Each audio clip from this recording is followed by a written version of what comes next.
Hi, my name is Shiv Khera. I'm at the Bloomsbury office in India. I'm here to introduce my new book, You Can Achieve More, with the subtitle, Live by Design, Not by Default. Folks, I learned one thing in my life.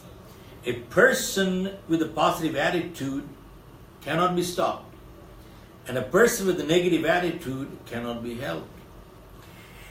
As we go through life, there are people, I find there are two kinds of people, one who are success seekers and one who are failure avoiders. And those who seek success are proactive people.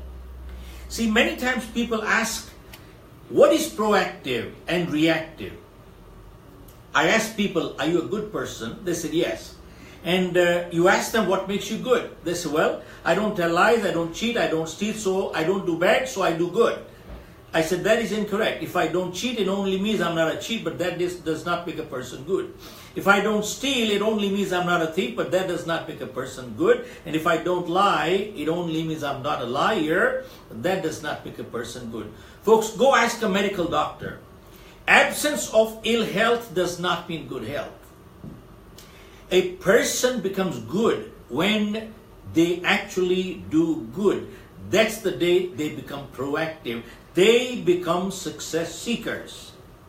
Now, important thing is, see, have you seen people, they go into a game and the two teams ready, one plays totally a different game, one plays to win and the other plays not to lose. And that's the difference. See, people who play to win, they play out of inspiration. And people who play not to lose, they play out of desperation. And that's the difference between success seekers and failure avoiders. And that's the new book all about. Now, folks, crucial thing is, many times people say, what is the end result of our life? Eventually, whether we want to make money or we want to have good health or you want to attain power, ask people, then what? So what? Eventually, they will always say, that will give me happiness.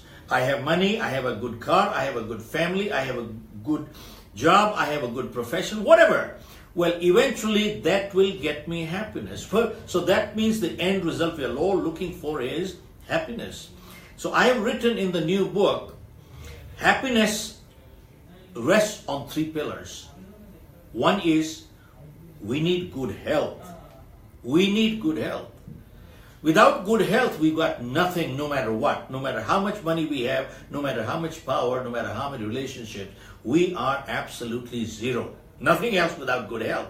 So health is crucial. But there are some people who have totally walked up thinking. And you ask them, why don't you exercise? He said, exercise is useless. Because if you are in good health, you don't need it.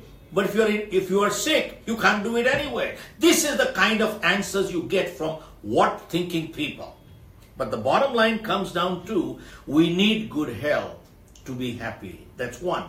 Then, number two, we need wealth. Now, sometimes people say, what does wealth mean? Folks, are we talking of bank balances and money in the bank? Absolutely. I am talking of money in the bank. But many times people say, money is not important. I said, absolutely, I agree with you. Money is not the most important thing, but money is important. And people who say money is not important, they are either stupid or they're billionaires.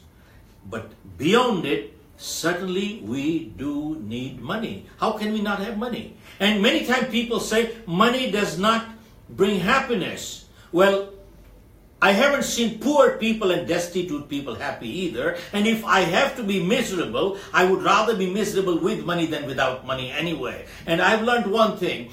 Money in good hands does a lot of good to the world. And money in evil hands does evil to the world. So it is, in my opinion, a moral obligation of every good person who is good to have money.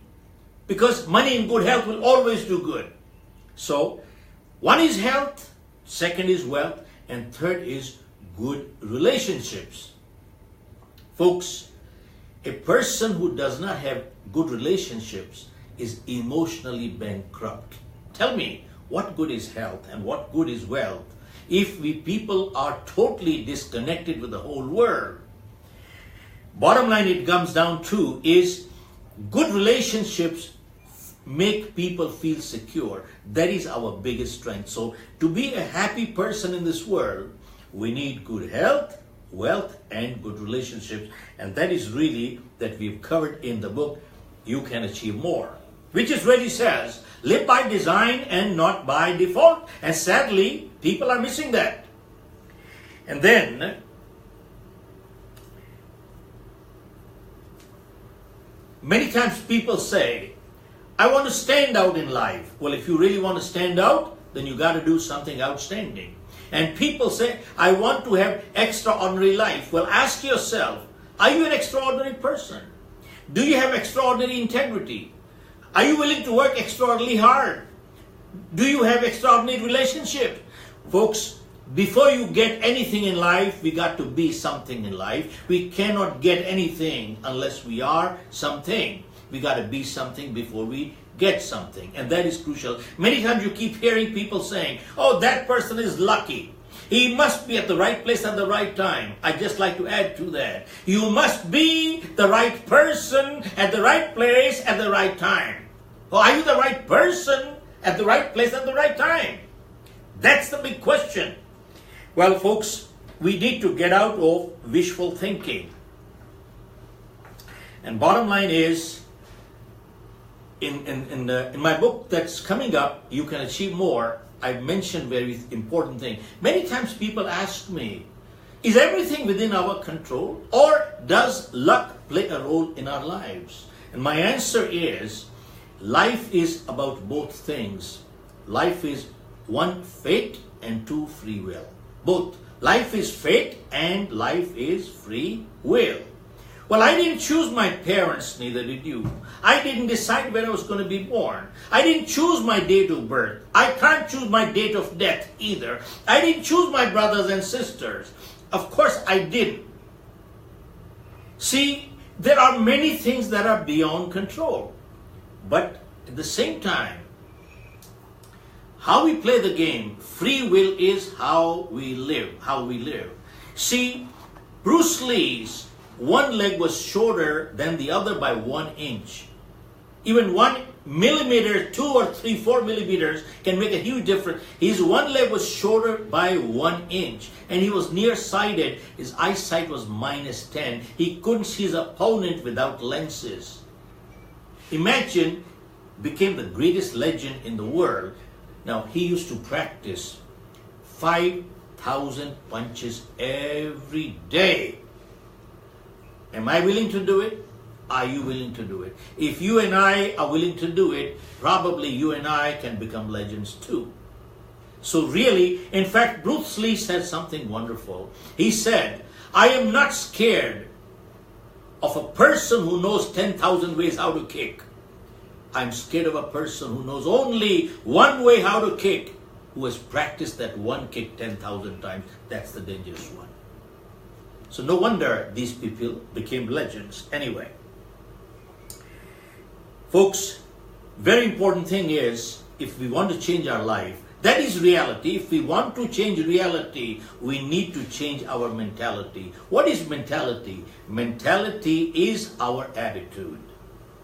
And see, many people suffer from disease of attitude. And I was a sufferer myself.